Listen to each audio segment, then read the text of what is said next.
so now we're ready to balance the throttle bodies. I've had to refit the tank because you need a fuel source. Obviously I've used a breaker bar there just to hold the tank up out of the way. Secondly, you need the airbox removed because these are the screws that we're going to adjust, these two here. The immobiliser ECU is in the top of the airbox. It will not run with this disconnected, so you need to take that out and connect it back in. So we're just going to tuck that on the top of the engine there, and you need to get the bike warm.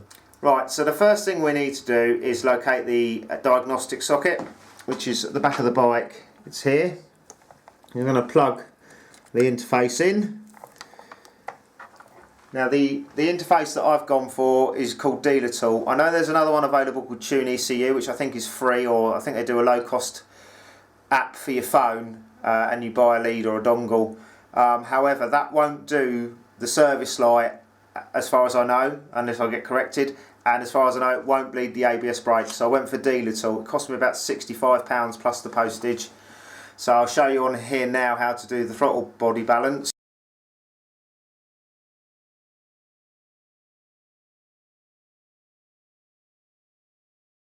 So the first thing we need to do is we need to read the ECU data. So you need the ignition on the bike, and then up the top we go ECU data, and we're going to read the ECU.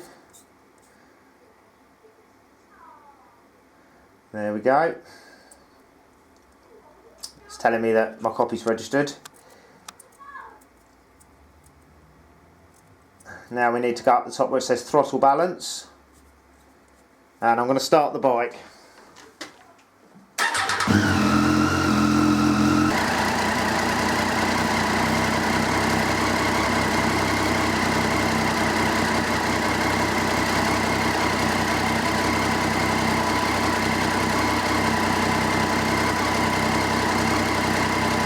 So I'm going to start refitting the airbox. Just don't forget that there is a breather pipe there, which has got a little clip on. You sort of have the airbox up and put that on. That's the other breather pipe. It doesn't have a clip on that one. You can just see it there. Don't forget to do up the little 10mm bolt there, which holds the airbox down, and your 6 Allen key fixings, and that's the airbox secure.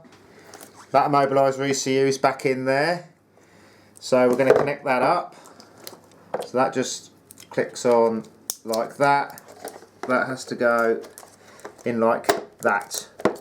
So that locks on there. You've got a special place for the wiring to come through. So when you put the lid on, you just need to make sure that wire is in the right place. Like that. Now we can bolt the airbox down.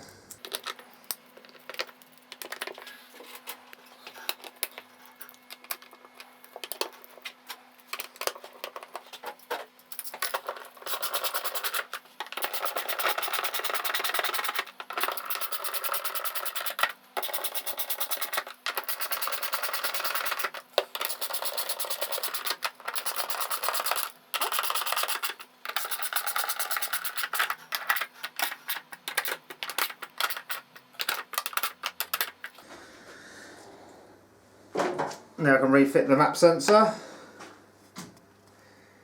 Goes on there.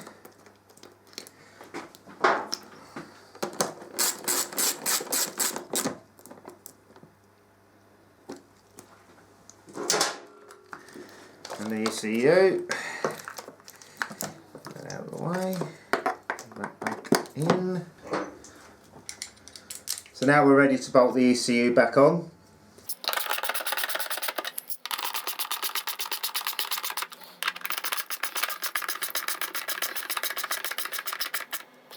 So we've just got the tank lifted back on. It took 2 of us just to do it carefully. This little sleeve in here I've actually cleaned and coated with red rubber grease, and the bolt I've cleaned and copper slipped just to try and stop it seizing in there. We're just going to connect this fuel line back up, and I just want to show you guys this. So we're going to push that on. Might need to support the tank. Do you hear that click? And then just push that locking device up like that. And that is on. It can't come off then.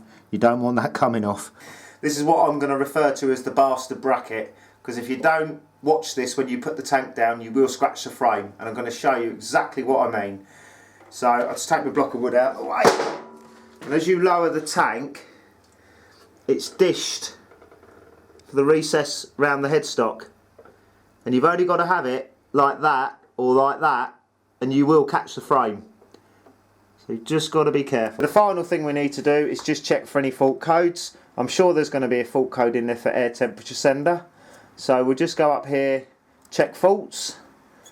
Should read the data and give me the list of faults. So let's see, it's a bit slow my laptop.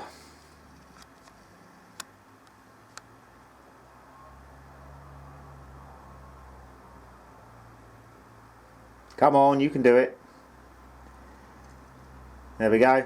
Air temperature sensor, high voltage and fuel level sensor circuit. That's where I had the wires disconnected when I depressurised the fuel line.